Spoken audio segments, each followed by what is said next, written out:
ito ay kakayanin.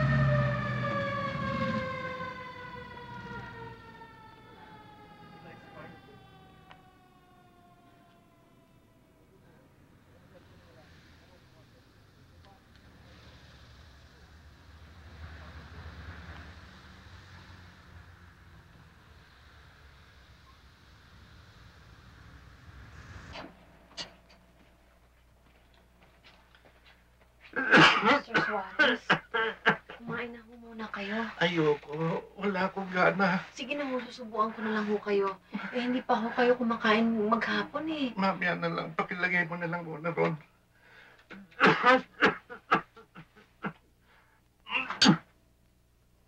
Eh, paano ho kayo bubutin yan? Eh, ayaw niyo hong kumain. Mamaya na lang. Alam kong dinaramdam mo, Rose. Ganyan din ako. Mahirap talagang mamuhay sa ibang bansa. Marami silang sinasabing nakakasakit ng damdamin. Matagal na akong nag-iisa.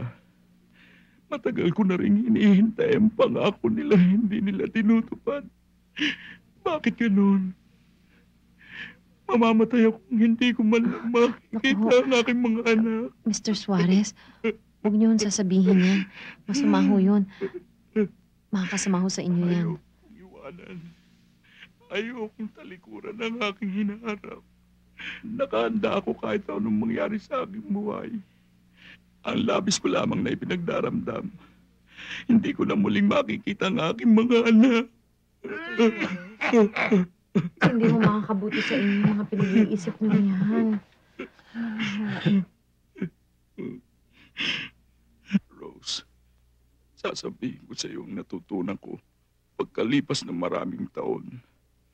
Hindi importante ang papeles ko para maging American citizen.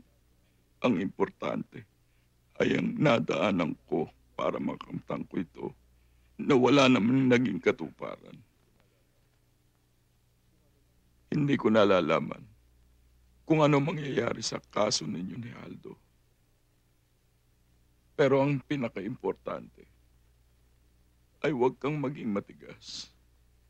Sapagkat kapag nangyari yun, ay natalo ka. Huwag kang maging masamang tao. Dahil sa sila ay masama. At magiging kabawasan yan ng iyong pagkatao. Rose, mahal na rin kita. Katulad sa isang anak.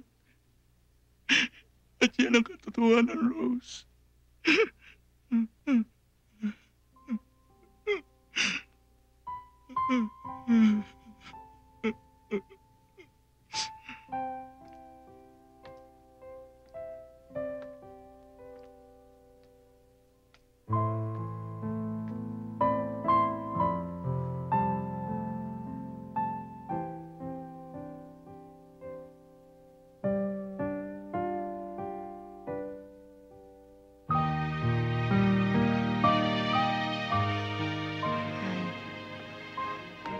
Kamusta ka na?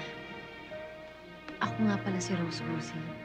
Kaibigan ako matalik ng tatay mo. Nakikiramay ako. Kailan ka dumating? Kanina lang ako dumating galing sa atin. Pinapunta ako dito ng pamilya namin para maiuwi ang pangkay ng papa. Pero, bago ng desisyon ko. Hindi ko na uwi ang papa.